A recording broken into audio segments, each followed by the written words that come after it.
Lockdown কর্মসূচি এবং ইউনূসকে পদত্যাগ করতে বাধ্য করতে হবে এবং তার হাত থেকে দেশকে রক্ষা করতে হবে।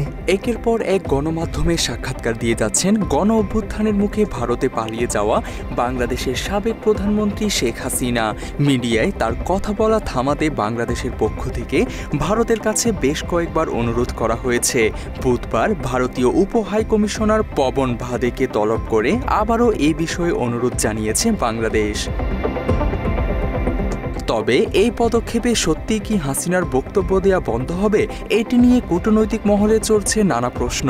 ভারত বলছে হাসিনাকে তারা আশ্রয় দিয়েছে ঠিকই, তবে তিনি কার সাথে কথা বলবেন সেটির নিয়ন্ত্রণ ভারত সরকার করতে পারে না, কারণ তাদের সরকার গণমাধ্যম নিয়ন্ত্রণ করে না।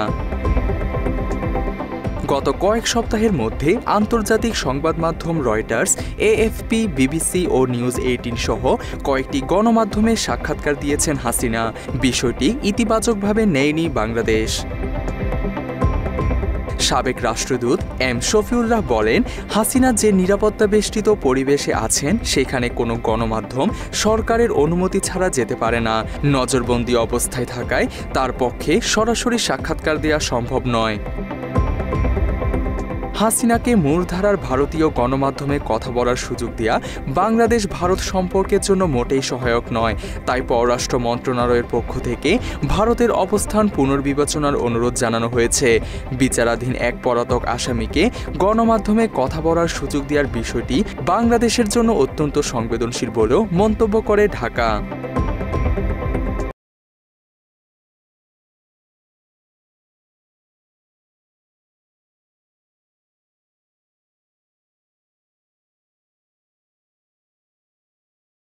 বাংলাদেশ অনুরোধ করলেও ভারত জানিয়ে দিয়েছে দেশটির গণমাধ্যম স্বাধীন, ফলে কে কার সাক্ষাৎকার নেবে বা প্রচার করবে তাতে ভারত সরকারের হস্তক্ষেপের সুযোগ নেই। এমনকি সাক্ষাৎকার বন্ধ করতে ভারতের পক্ষে কোনো ব্যবস্থাও নেওয়া সম্ভব নয়। ঢাকায় অবস্থিত ভারতীয় হাইকমিশনের পক্ষ থেকে বলা হয়েছে, বাংলাদেশ তাদের উদ্বেগের কথা জানিয়েছে। তবে ভারতের আগে এবং পরে আরও কয়েকটি আন্তর্জাতিক সংবাদ মাধ্যম হাসিনার সাক্ষাৎকার নিয়েছে। সেসব দেশের দূতদের ডাকা হয়নি। তাহলে ভারতকে কেন আলাদা করে বলা হলো, এমন প্রশ্ন রাখা হয়েছে। কূটনৈতিক সূত্র বলছে, বৈঠকে বাংলাদেশের পক্ষ থেকে মানবতাবিরোধী অপরাধে বিচারাধীন একজন পলাতক আসামিকে আশ্রয় দেয়া এবং তাকে বাংলাদেশ বিরোধী বক্তব্য দেওয়ার সুযোগ করে দেয়া দুই দেশের দীর্ঘমেয়াদী সম্পর্কের জন্য ক্ষতিকর। তাই নয়াদিল্লিকে এই বিষয়ে দ্রুত ব্যবস্থা নিতে অনুরোধ জানানো হয়েছে। মাত্র 30% টাকায় জমির মালিক হয়ে নতুন বাংলাদেশের গড়ে তোলার স্বপ্ন দেখা বাংলা বসতি। সাবেক রাষ্ট্রদূত এম শফিউল্লাহ বলেন, ভারত সরকারের সক্রিয় সহায়তা ছাড়া হাসিনার এই ধারাবাহিক সাক্ষাৎকার দেওয়া সম্ভব নয়।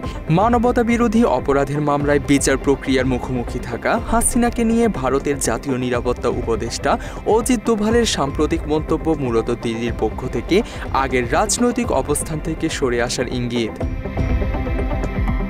তিনি আরও বলেন, গত 16 বছর ভারত হাসিনা সরকারকে সবসময় সমর্থন দিয়েছে। বিতর্কিত নির্বাচন কিংবা রাজনৈতিক সংকট ভারত তাকে আঁকড়ে ধরে রেখেছে সবসময়। সেই সম্পর্ককে সোনালী অধ্যায়ও বলা হয়েছিল দুই দেশের পক্ষ থেকে। তবে এখন বলা হচ্ছে, দুর্বল শাসনই তার পতনের কারণ। এটি পরিষ্কারভাবে হাসিনার প্রতি ভারতের আস্থাহীনতার প্রকাশ। শফিউল্লাহর দাবি, দোভালের মন্তব্যের পর হাসিনার ক্ষুণ্ণ মর্যাদা পুনরুদ্ধারের জন্যই ভারত তাকে দিয়ে বারবার গণমাধ্যমে বক্তব্য প্রকাশের ব্যবস্থা করেছে। রাজনৈতিক বিশ্লেষকদের মতে, জাতীয় নির্বাচন ঘিরে ভারত বাড়তি তৎপর হয়ে উঠেছে এবং হাসিনার এই ধরনের ধারাবাহিক সাক্ষাৎকার দুই দেশের সম্পর্কেও নতুন করে উত্তেজনা তৈরি করতে পারে।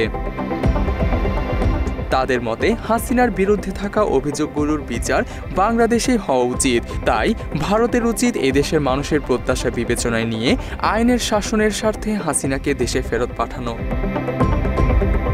তানজিম হাসান, বাংলা এডিশন।